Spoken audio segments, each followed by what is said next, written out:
Salam sejahtera kepada semua yang menonton. Terima kasih kepada pensyarah dan rakan-rakan yang telah banyak membantu saya dalam menyelesaikan tugasan ini. Pada pendahuluan diri saya, nama saya Ryan Anaranatek, pelajar PSMP ambilan 2023 Keluaran 2028, semester kedua daripada kumpulan Matematik 2. Pada hari ini saya akan membentangkan mengenai dasar TVET negara 2023 dalam konteks sosiologi dalam pendidikan, khususnya dari sudut mobiliti sosial pelajar dan impaknya terhadap sosial ekonomi negara kita. Dalam dunia pendidikan hari ini, kita tidak lagi boleh melahirkan kejayaan untuk setiap individu dan menganggapnya sama hanya melalui laluan akademik semata-mata. Sebaliknya, kita perlu memahami bahawa pendidikan juga berfungsi sebagai alat untuk mengubah kehidupan seseorang individu. Oleh itu, pembentangan ini akan melihat dengan lebih berlanjut bagaimana TVET berperanan dalam menyediakan peluang kepada pelajar-pelajar seperti ini, serta bagaimana ini membantu membentuk tenaga kerja berkemahiran tinggi yang akhirnya memberi kesan kepada pembangunan ekonomi negara kita sendiri. Dasar TVET negara 2023 memberi penekanan kepada usaha melahirkan modal insan berkemahiran tinggi yang mampu bersaing dalam pasaran kerja global. Dalam konteks pendidikan, ini menunjukkan satu perubahan paradigma daripada pembelajaran berasaskan teori kepada pembelajaran berasaskan kemahiran dan pengalaman sebenar dalam konteks pembelajaran itu sendiri. Dari sudut sosiologi pula, TVET memainkan peranan penting sebagai medium mobiliti sosial, terutamanya kepada pelajar yang mungkin tidak cemerlang dalam akademik tetapi mempunyai potensi dalam bidang teknikal. Sebagai contoh, seorang pelajar yang kurang berjaya dalam peperiksaan mungkin masih mampu membina kerjaya yang stabil melalui kemahiran seperti automotif atau elektrikal. Dari sudut sosioekonomi, ini membantu mengurangkan jurang pendapatan dan meningkatkan taraf hidup masyarakat di negara kita ini, sekaligus menyumbang kepada pembangunan negara secara menyeluruh. Di sini saya telah sertakan sebagai rujukan bahawa negara kita telah memulakan peruntukan sebanyak 7.8 bilion ringgit dalam belanjawan 2025 untuk menunjukkan komitmen kerajaan yang sangat besar terhadap pembangunan TVET. Dari perspektif pendidikan, pelaburan ini membolehkan penambahbaikan dari segi infrastruktur, latihan tenaga pengajar serta pemangkin kurikulum agar selaras dengan keperluan industri semasa.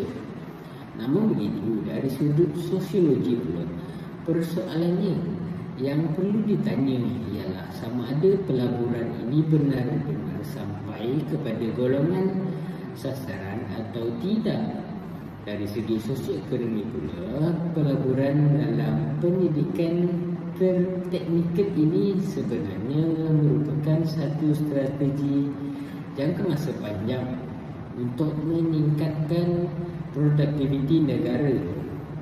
Sebagai contoh, negara yang mempunyai tenaga kerja mahir biasanya mampu menarik pelabur asing kerana mereka mempunyai tenaga kerja yang kompeten dan bersedia untuk bekerja di bidang industri yang semakin maju ini. Okey, di sini data menunjukkan bahawa kadar pengangguran graduan adalah sekitar 3.2% dan kadar penyertaan tenaga buruh graduan adalah sangat tinggi. Namun begitu, ini tidak bermakna tiada masalah dalam sistem pendidikan di negara kita ini. Dari perspektif pendidikan, masih wujud isu ketidakstabilan kemahiran di mana apa yang dipelajari tidak selari dengan keperluan industri pada masa ketika ini. Dari sudut sosiologi, ini boleh menyebabkan ketidakpuasan kerja dan tekanan dalam kalangan graduan kita. Dari segi sosioekonomi pula, keadaan ini membawa kepada fenomena underemployment di mana individu bekerja dalam pekerjaan yang tidak setimpal dengan kelayakan mereka. Sebagai contoh, seorang graduan yang mungkin bekerja dalam bidang yang tidak memerlukan ijazah kerana tiada peluang dalam bidang sebenar mereka. Baik, dalam slide ini jelas telah menunjukkan bahawa terdapat jurang yang besar antara permintaan industri dan penawaran tenaga kerja TVET dalam konteks pendidikan. Ini menunjukkan bahawa sistem pendidikan masih belum berjaya menarik minat pelajar untuk memilih laluan TVET.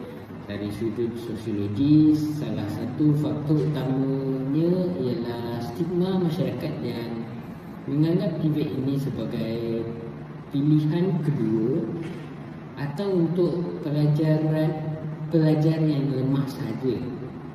Dari sosioekonomi, kekurangan tenaga kerja mahir ini boleh menjejaskan pertumbuhan industri kerana masyarakat tidak dapat mencari pekerjaan yang sesuai.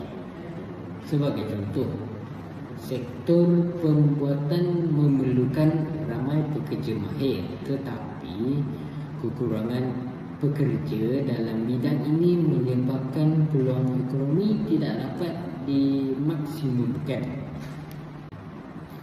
Kemudian kita ada perkembangan TVET di Malaysia adalah bermula sejak tahun 1906 lagi dengan menunjukkan bahawa pendidikan teknikal telah lama wujud dan berkembang dari semasa ke semasa. Dalam konteks pendidikan, ini membuktikan bahawa TVET ini bukan satu konsep baru tetapi sering mengalami perubahan mengikut keperluan industri dari masa ke semasa. Dari sudut sosiologi, walaupun TVET telah lama diperkenalkan, persepsi masyarakat terhadapnya masih belum berubah sepenuhnya dan mereka seperti tidak faham lagi apakah TVET ini. Dari segi sosioekonomi pula, evolusi ini menunjukkan usaha berterusan negara dalam membangunkan tenaga kerja mahir untuk mengekalkan kemampanan negara kita ini. Namun persoalannya ialah mengapa TVET ini masih kurang mendapat sambutan walaupun telah lama diperkenalkan. Kemudian kita ada perkembangan TVET di Malaysia adalah bermula sejak tahun 1906 lagi dengan menunjukkan bahawa pendidikan teknikal telah lama wujud dan berkembang dari semasa ke semasa. Dalam konteks pendidikan, ini membuktikan bahawa TVET ini bukan satu konsep baru tetapi sering mengalami perubahan mengikut keperluan industri dari masa ke semasa. Dari sudut sosiologi, walaupun Tibet telah lama diperkenalkan, persepsi masyarakat terhadapnya masih belum berubah sepenuhnya dan mereka seperti tidak faham lagi apakah Tibet ini. Dari segi sosial ekonomi pula, evolusi ini menunjukkan usaha berterusan negara dalam membangunkan tenaga kerja mahir untuk mengekalkan kemampanan negara kita ini. Namun persoalannya ialah mengapa Tibet ini masih kurang mendapat sambutan walaupun telah lama diperkenalkan. Okey, baik, saya pergi kepada teras, iaitu teras pertama, teras A, adalah untuk menekankan tadbir urus yang baik, manakala teras B pula untuk menumpukan kepada kualiti pendidikan bertaraf dunia. Dalam konteks pendidikan ini, perkara ini memberikan maksud bahawa kurikulum perlu memberi penekanan kepada pembelajaran praktikal itu sendiri dan pengalaman sebenar dalam proses pembelajaran. Dari sudut sosiologi, pendekatan ini membantu pelajar itu untuk membina keyakinan diri dan kemahiran sosial melalui pengalaman hands-on aktiviti yang mereka lakukan. Dari segi sosioekonomi, graduan yang lebih bersedia untuk bekerja dapat mengurangkan kadar pengangguran dan meningkatkan produktiviti di industri-industri yang ada di negara kita ini. Sebagai contoh, pelajar yang menjalani latihan industri lebih mudah mendapat pekerjaan selepas tamat pengajaran atas faktor pengalaman yang mereka telah laksanakan. Teras ini kemudian ada juga menekankan kerjasama dengan industri serta pembiayaan yang mampan. Dalam konteks pendidikan, konsep industri di kampus memberi peluang kepada pelajar untuk belajar dalam persekitaran yang sebenar di kemudian hari yang mereka akan lalui. Dari sudut sosiologi, ini membantu merapatkan jurang antara dunia pendidikan dan dunia pekerjaan. Dari segi sosioekonomi, kerjasama ini dapat meningkatkan peluang pekerjaan dan memastikan graduan-graduan kita mampu mempunyai kemahiran yang relevan yang dapat diguna pakai pada masa akan datang. Sebagai contoh, pelajar yang terlibat dalam projek industri lebih mudah menyesuaikan diri apabila memasuki alam pekerjaan. Kemudian kita lihat kepada isu kedua yang seterusnya, iaitu persepsi masyarakat terhadap Tibet itu sendiri. Kita dapat lihat bahawa kebelakangan ini persepsi ini merupakan salah satu cabaran utamalah bagi kita.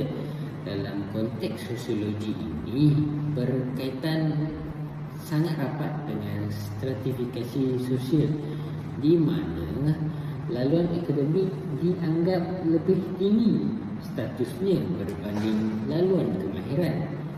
Dari sudut pendidikan, perubahan prospeksi ini memerlukan usaha dari pihak sekolah dan guru untuk memberi penerahan awal kepada para pelajar mengenai kelebihan Tibet itu sendiri.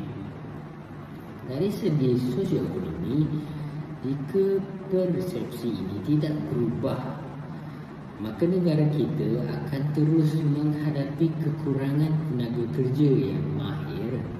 Sebagai contoh, ramai pelajar lebih memilih universiti walaupun bidang tersebut tidak menjamin pekerjaan yang lebih baik dan mendapatkan pendapatan yang lebih baik. Dalam slide ini pula, ia menunjukkan bahawa TVET ini bukan laluan yang terhenti pada sijil atau diploma sahaja, tetapi boleh membawa kepada tahap tertinggi seperti PhD. Dalam konteks pendidikan, ini menunjukkan fleksibiliti sistem pendidikan di Malaysia ini. Dari sudut sosiologi pula, ini memberi peluang kepada semua lapisan para masyarakat di Malaysia untuk meningkatkan taraf pendidikan anak-anak mereka. Dari segi sosioekonomi, saya dapat terangkan bahawa laluan ini membuka peluang kepada individu untuk meningkatkan pendapatan dan status sosial mereka.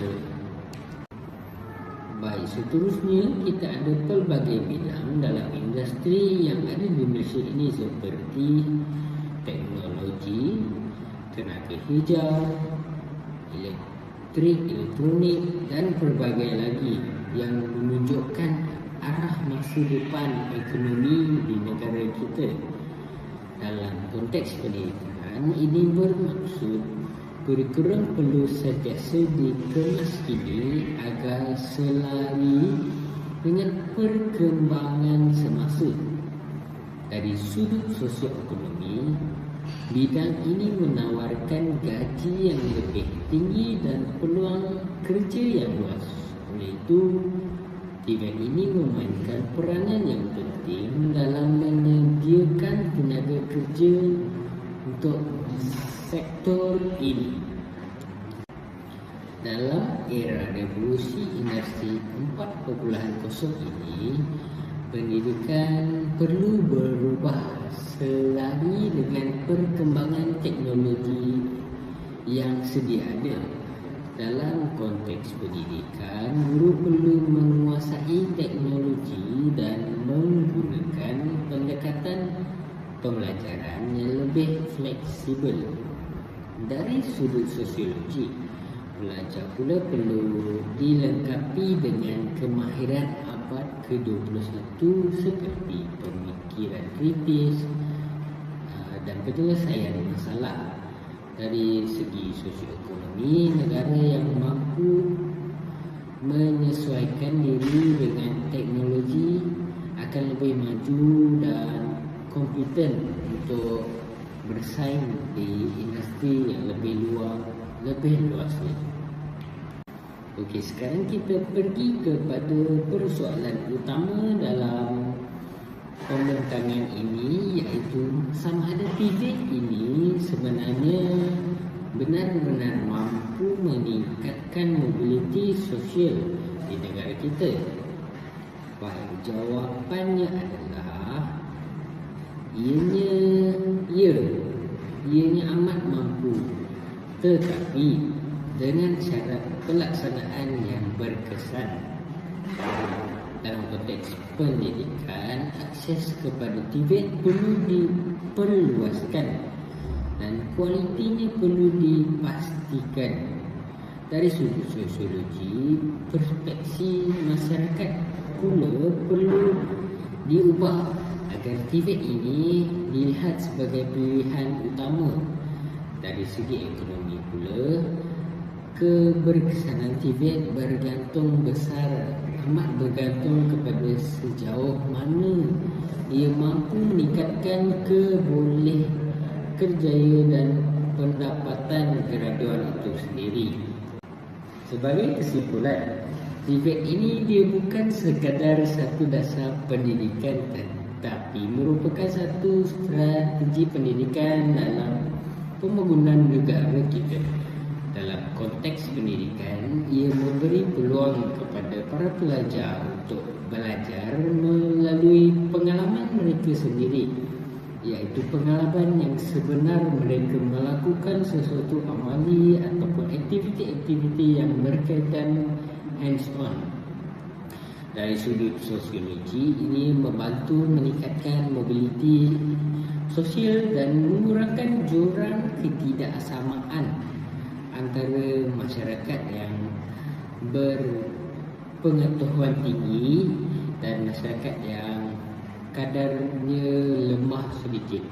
Dari segi sosioekonomi, TVET menyumbang kepada pembangunan ekonomi melalui penghasilan tenaga kerja mahir.